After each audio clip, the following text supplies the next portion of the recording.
دیروز برای خرید روزگار به بازار رفته بودم. وقتی بازگشت در سری راه موی سفید چارزانو نشسته در حق مردم دعای نیک نموده گدایی میکرد. از دور می آمدم و آوازش را بر علام می شنیدم و نزدیکش رسیدم که می گفت: به حق گذشته هات، به حق اکه و دادری ره دارد، به حق فرزندان دوست رویت، خداوند عمرت را دراز کند، زندگیت را آباد کند و مانند من به دولت شوی. صدقه کن در راه خدا. یک قدم گذاشتم و ایستادم. خب برایش صدقه کردم و از او پرسیدم: امک، شما که خود اینجا نشسته گدایی میکنید و در وقت صدقه پرسیدن باز میگوید که مانند من به دولت شوی، مگر دولت شما انا همین گدایی است؟ موی سفید سکوت کرد. کاش میدانستم آن همین سوال رو نمیدادم. آه کشید و از چشمانش اشک جاری شد. گفت: پسرم، من به دولتم. دولتی من فرزندان و نبیرگانم که من همیشه در حق آنها دعای نیک میکنم. بی دولت فرزندان منند که قدر مرا ندانستند.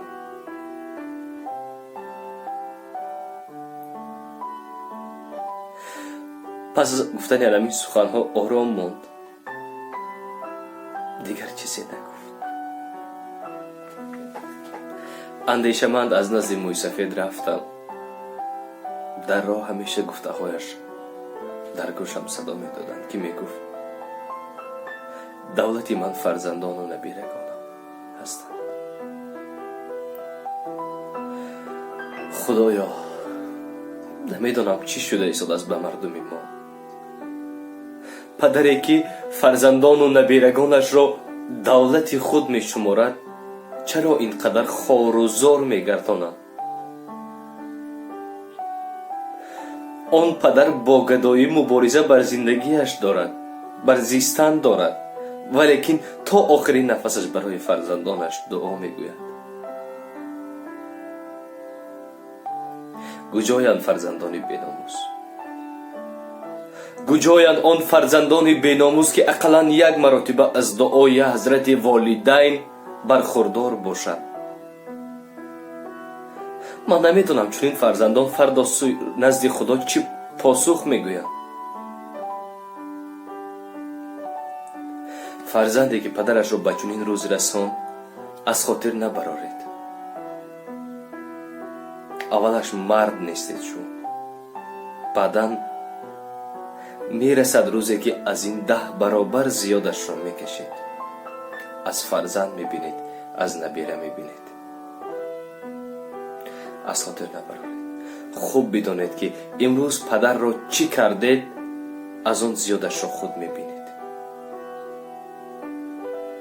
عزیزان دل،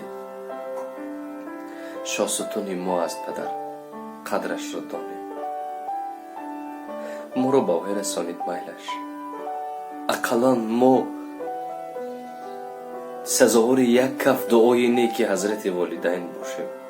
فردا که رود عمری ما دوباره نمی آید. فردا که ما خودمان رویم، خداوند به ما سوال کند که با چی آمدی؟